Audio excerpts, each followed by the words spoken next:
2 பச்சை மிளகாய் காரத்துக்கு ஏற்ற மாதிரி எடுத்துக்கோங்க. நான் 2 காமிச்சிட்டு 1 தான் போட்டிருக்கேன். இந்த மிளகாய் கொஞ்சம் ரொம்ப காரமாக இருக்கும். ஜீரகம் சேர்த்துக்கோங்க.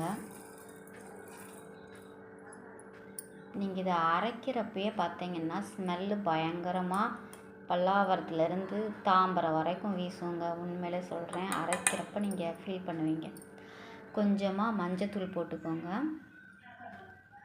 நான் எப்போயுமே தேங்காய் கிரேட் பண்ணி வச்சுருப்பேன். அதை துருவி இருக்கிறத நான் எடுத்து போட்டுக்கிட்டேன்.